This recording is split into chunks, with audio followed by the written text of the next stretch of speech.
네, 월요일 사건 파일 시간입니다. 전 서울지방경찰청 범죄심리분석관 배상원 프로파일러와 함께합니다. 어서 오세요. 네, 안녕하세요. 네, 오늘 본격적인 얘기하기 전에요. 이 뉴스가 주말 그리고 오늘까지 굉장히 좀 화제가 되고 있어요. 한보그룹. 정태수 회장의 넷째 아들 정한근 씨가 주말에 체포돼서 국내로 송환됐잖아요. 21년 걸렸다고 하는데 이거 국제 공조 잘 됐다고 볼 수 있습니까? 없습니까? 관련된 나라만 미국의 국토안보부, 네. 에콰도르, 파나마, 브라질, 그 두바이 네, 이게 다 연결이 돼 있는 정말 거죠. 많네요. 네, 네. 이게 핵심적으로 특히 이제 에콰도르 같은 경우 우리랑 형사사법 공조가 이루어지지 않기 때문에 일종의 에콰도르 정부는 일종의 묵인 형태고 아마 브라질 연방 경찰이 제일 많이 도와준 것 같고요. 브라질에서요? 예, 예. 네. 왜냐하면 브라질 경찰이 실제로 그 연방 경찰을 동원해서 두바이까지 직접 호송을 했기 아, 때문에 그렇습니까? 네. 예, 그러니까 지금까지 보면은 국제 공조가 잘 된 케이스라고 봐야 되는 질문으로 봤을 때 이게 노멀한 상태냐? 네. 글쎄요, 노멀한 상태는 아닌데 노말한 상태는 아니고. 왜 이런 말씀을 드리냐면 뒤쪽 부분은 할 수 있는데 못한 거냐라는 문제도 되는 겁니다. 네, 네. 지금까지 검찰의 경찰이 할 수 있음에도 못한 거라고 하면 이건 직무유기가 되는 거고 그렇겠죠. 아주 특별하게 그 정한근이라는 사람이 실수를 해갖고 네. 잡게 된 거면은 검찰이나 경찰이 우리나라의 사법당이 잘했다고 하는 건데 네, 네. 그래서 잘 모르겠습니다. 왜냐하면 이 이게 케이스는 근데 이제 핵심적으로 느낌이 오는 건 미국의 국토안보부가 그만큼 정보 보력이 세고 그만큼 미국이 많이 도와줬다는 정도까지는 이해가 될 것 같습니다. 기본적으로 미국의 어떤 정보력을 바탕으로 각국이 예. 서로 공조를 한 그런. 그리고 영향력을 발휘했기 때문에 브라질 쪽이 힘을 발휘했을 것이고 네. 그랬을 거라고 보여지는 거죠.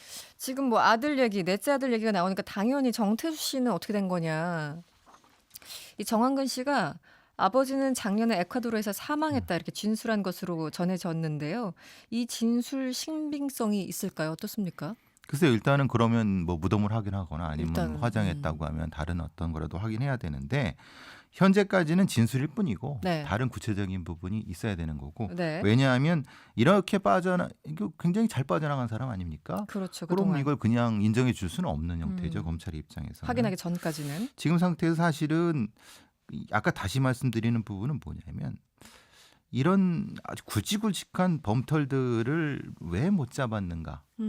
어떤 문제인가? 네. 사실 이제 해외 도피 사범 중에 거의 뭐 대부분이 사기 횡령 쪽입니다. 주로 사기 횡령 사기 쪽인가요? 그리고 주로 중국, 미국 쪽이고 네. 이들의 그 미검거율이 거의 70%가 됩니다. 미검거율. 검거율이 거꾸로 20-30%밖에 안 된다는 그래요? 거죠. 한 40%도 안 됩니다. 우리 생각으로 그러면 누구든 생각하겠죠. 도망가면 도망갈 되겠네. 것이다. 네. 그러니까 사실 뭐 살인범이나 다른 강도범들은 돈이 없으니까 못 도망간 건데, 근데 흔히 말하는 범털들. 그죠, 기업에다가 네. 횡령하고 사기해갖고 서민들 등쳐갖고 빠져나가갖고 거기서 잘 먹고 잘 사는 사람들을 그럼 왜 알면서도 못 잡은 거냐? 네. 그럼 검찰이나 그 경찰은 거기에 대해 대답을 해야 되는 거예요. 네, 네, 네. 이렇게 많은 한 해에 700명, 800명씩 나갑니다. 지금 남아가 있는 게 거의 뭐 수천 명이 됩니다. 네. 이들이 가지고 나간 돈이라든가 빼돌린 게 수조, 수십조가 될 수 있는데 실제로는 이것은 우리나라 사법 시스템의 큰 구멍입니다. 구멍이라고 볼 수밖에 없다. 이들을 못 잡으면은 국내에서 흔히 말하는 살인범들 몇 잡고 그 자랑질하는 것이 무슨 의미가 있겠습니까? 네, 네. 결국은 지금 그 행동하고 있는 겁니까? 실제로 이 사람들은 수조, 수십조를 갖다가 빼돌린 사람들인데 LA 인근이라든가 보스턴 인근이나 워싱턴 인근에 잘 먹고 잘 산다는 호화롭게 소문 다 있나 알고 있습니다. 이건. 네. 그럼 그 미국이나 서구에 나간 해외 경찰 정보관들 외사관들 관련된 사람들은 뭐 하고 있는 거죠? 이런 분의 답을 사실은 우리 수사기관이 해야 됩니다. 해지 않은 상태에서 지금 달랑 정한 걸 하나 잡아갖고 이게 우리 잘했다고 하는 것은 네. 이것은 면피가 안 된다. 그래서 제가 다시 말씀드리지만 이게 잘 된 거냐고 물어보시잖아요. 네, 네. 모르겠습니다. 모르겠다. 예. 아닌 것으로 제가 대신 말씀을. 그 한 1년에 700명 이상이 나갑니까? 이렇게? 예. 도망가는 거죠. 정말 많이 나가네요. 많이 도망가는 거고 그래 수천 명 이상이 쌓여 있는 건데도 왜 안 잡아올까요?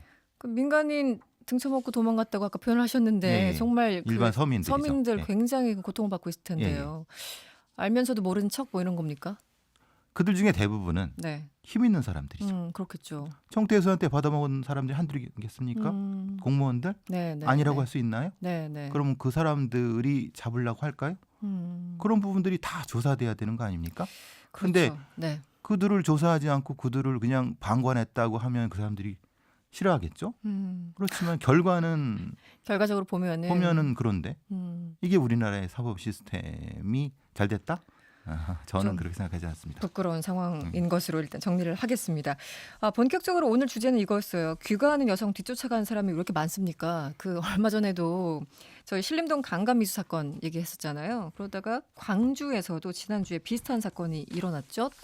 그 사건 개요를 간단하게 좀 설명 좀 해주세요. 그러니까 사건 개요 자체는 이 여성이 이제 다른 이유 때문에 본인이 힘들었는지 어떤 술을 한 잔 드시고 네. 본인의 집 앞에서 약간 계단에서 이제 앉아 계셨나 봅니다. 네. 근데 그거를 그 이전부터 아마도 관찰을 했을 겁니다. 이게 공간 점유형 범죄자일 가능성이 높으니까 네. 한 15분 정도 확인한 다음에 그 여성한테 접근을 해서 네. 이제 부축해 주는 식으로 해서 주거지까지 올라가서 네. 거기서 이제 그 안에 들어가려고 하는 상태. 그러니까 말하자면 뭐 자기를 재워달라는 등 뭐 여러 가지 네. 네. 일종의 그런 범죄적인 용어를 사용하면서 네. 하다가 결국은 경비원이 와서 이제 음. 쫓겨나고 잡게 된 상황입니다. 네. 그럼 그 여성은 그냥 선의로 그 날 부축해 주나 보다 하고 올라갔는데 갑자기 돌변한 약간 그런 상황인가요? 그렇죠. 사실은 사실 힘드니까 아니면 다른 상태에 있으니까 했는데 사실은 그렇게 하려고 하면 그 층까지만 가는 게 맞죠. 그렇죠. 그 앞까지 갈 보통은. 이유가 없죠. 네, 네, 네. 그런데 이제 일반적으로는. 거기 안에 들어가서 문 앞까지 가서 그 재워달라고. 번호키 누르는 거를 네. 보고 번호를 적어놓고 이런 했다고 합니다. 아까 근데 말씀하신 바 중에 조금 다른 것은 네네.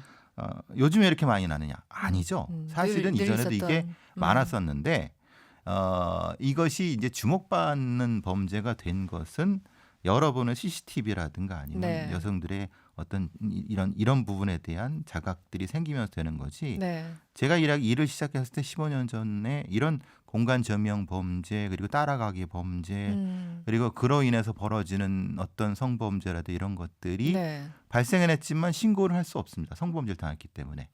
우리나라의 성범죄 암수범죄율이 10분의 1. 10분의 1. 그 공간에서 10건이 발생했으면 우리는 대충 한 100건이 발생했다고 보는 것이 맞다는 게 그렇군요. 한국형사정책연구원의 기본적인 또 통계 예측 수치입니다. 네. 요즘 같으면 6배 정도 된다고 보는데 그게 네. 이제 그렇게 당한 어떤 피해자들이 그 말도 못하고 그냥 적극적으로 신고를 못하고 이사 가버리고 도망가 버리고 이런 분인데 이렇게 이제 사실은 우리가 인식을 바꿔야 되는 겁니다. 요즘 왜 네. 이렇게 많이 이런 일이 생겨라고 하는 것이 아니라 요즘이니까 이렇게 그나마 좀 드러난 거다. 그렇다고 보시는 게 나은 네. 거죠. 그 당초에도 신림동 같은 경우 뭐 경찰에 주거 침입 정도를 하려고 했다가 여론이 빗발치니까 이제 강간미수 혐의를 적용한 것 같은데요. 이번 사건도 의도성 더군다나 뭐 번호 누르는 것까지 보고 하면 다분히 강간미수라고 볼 수 있습니까? 시각을 좀 바꿔보죠. 네. 이게 주거 침입죄하고 강간미수죄가 무슨 문제가 됩니까? 이게 구분이 무슨 의미가 있습니까? 여성들은 이거나 저거나 다 공포를 공포는 느끼는데. 똑같이 느끼는 거죠. 그런데 이거를 네. 흔히 말하는 지금의 법 체계로 자르려고 하는 것이 문제이죠. 이게 주거 침입입니까? 강간미수 이게 무슨 의미가 있죠? 어쨌든 그 피해자는 공포를 느끼는 상태이고 네. 이거든 어쨌든 피해를 받는 상태인데 네. 이쪽 보로 처벌할까요? 저쪽 보로 처벌할까요?라고 하는 문제 제기 자체가 사실은 그게 아니죠. 그 자체로 처벌해야죠.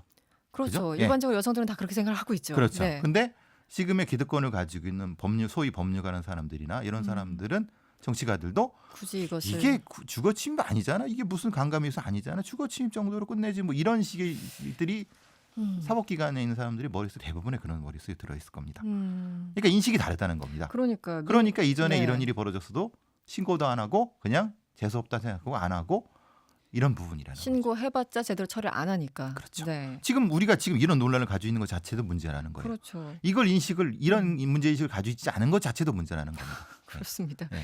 요즘 계속 1인 가구가 늘어나고 있고 뭐 10년 이상 혼자 산 1인 가구 통해서 많다. 최근에 뭐 이렇게 조사 통계가 하나 나오기도 했는데 특히 여성들은 안전에 대해서 걱정을 많이 했어요. 특히 여성 또 혼자 사는 노인들 아무래도 이 약자들에 대한 범죄는 뭐 어느 시대나 있었고 이런 그 범죄에 노출되지 않기 위해서 어떻게 해야 될까요? 사실은 뭐 그러면 안전이 보장되는 비싼 집으로 이사 가라 뭐 이럴 수도 없는 거잖아요. 그렇죠. 네. 제도적인 측면과 개인적인 측면이 혼재되어 있는 겁니다. 네네. 제도적인 측면에서는 정부나 지자체가 해야 될 작업이 분명히 있는 거예요.